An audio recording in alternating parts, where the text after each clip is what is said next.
அதனாலதான் நீங்க இன்னும் 30 வருஷம் பொறுத்து ஒரு கனவு கண்டு கொண்டிருக்கிறீர்களே 50% உயர்கல்வியை எட்டி விடுவோம் என்று.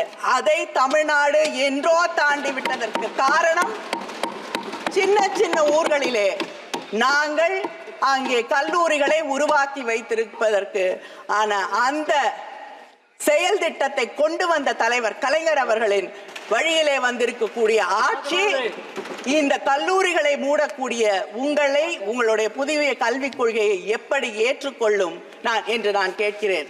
அது மட்டும் இல்லை, இன்னும் சொல்வதற்கு நிறைய இருக்கிறது.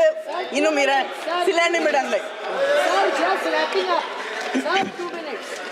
கருத்துக்கள் நிறைய இருக்கு, ஆனா சீக்கிரம் முடிக்கிறேன்.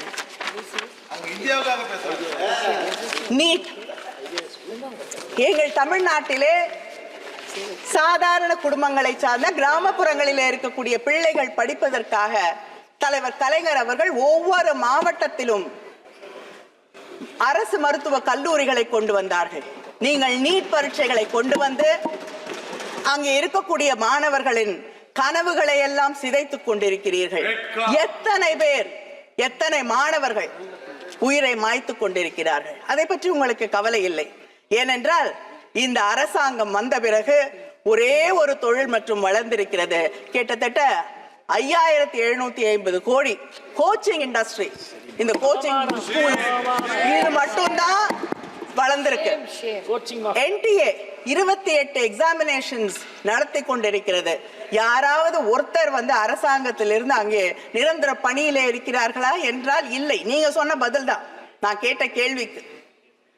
There is not one single person who is a permanent employee and who is answerable. அப்ப கேள்வித்தாள்கள் அதில் இருக்கக்கூடிய ரகசியத்தை எப்படி பாதுகாப்பீர்கள்?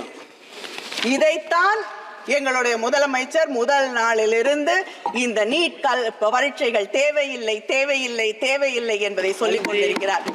இந்த புதிய கல்விக் கொள்கையில உங்களுக்கு மறந்துடுது, இது கன்கரண்ட் லிஸ்ட்ல இருக்கு, பொதுப்பட்டியல்ல இருக்குன்னு.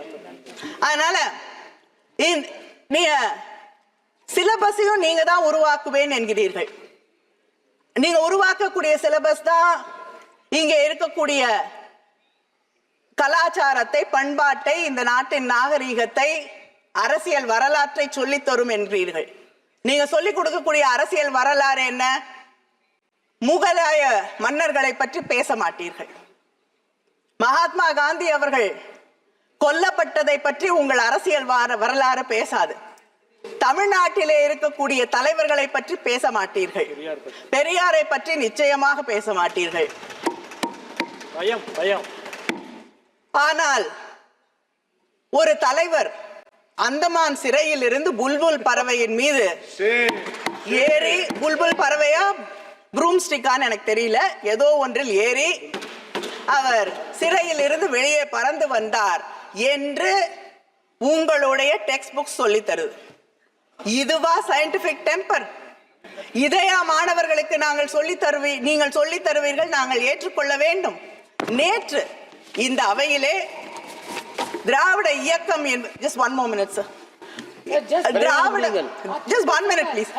திராவிட இயக்கம் என்பது காலம் காலமாக ஜாதி என்ற அந்த அமைப்பை ஒழிக்க வேண்டும், ஜாதி என்ற அந்த கட்டமைப்பை உடைக்க வேண்டும் என்று பாடுபடக்கூடியவர்கள். நீதி கட்சியில் இருந்து தந்தை பெரியாரில் இருந்து பேரறிஞர் அண்ணாவில் இருந்து தலைவர் கலைஞர், இன்று எங்களுடைய முதலமைச்சர் வரை இதற்காகவே தன் வாழ்க்கையை அர்ப்பணித்துக் கொண்டவர்கள். நேற்று இந்த அவையிலே நான் வருத்தத்தோடு சொல்கிறேன், ஒரு தாயின் வருத்தத்தோடு, ஒரு தங்கையின் வருத்தத்தோடு, ஒரு சகோதரியின் வருத்தத்தோடு இதை இங்கே பதிவு செய்கிறேன்.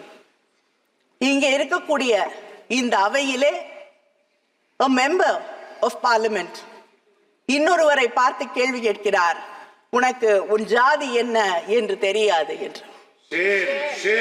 அந்த ஜாதி என்று என்ன என்று தெரிந்து கொள்வதிலே என்ன பெருமை இருக்கிறது என்று எனக்கு தெரியவில்லை. ஜாதி அற்றவராக வாழ்வதில் தான் பெருமை இருக்கிறது என்பதுதான் திராவிட இயக்கத்தின் கொள்கை. அதைவிட வருத்தப்படக்கூடிய விஷயம் என்னவென்றால் அந்த பேச்சை ஆதரித்து பாராட்டி பாராட்டி இந்த நாட்டின் பிரதமர் பேசுகிறார். ஜாதி என்பது பெருமை என்று சொல்லக்கூடிய ஆட்சி ஜாதியின் பெருமையை பற்றி பேசுவது, ஜாதி தெரியாதவர்களை இழிவுபடுத்துவதை ஏற்றுக்கொள்ளக்கூடிய ஒரு பிரதமர் உருவாக்கக்கூடிய ஒரு சிலபஸை தமிழ்நாடு எந்த காலத்திலும் ஏற்றுக்கொள்ளாது. எங்கள் முதலமைச்சர் கடைசி வரை போராடுவார். நாங்களும் போராடுவோம். வணக்கம்.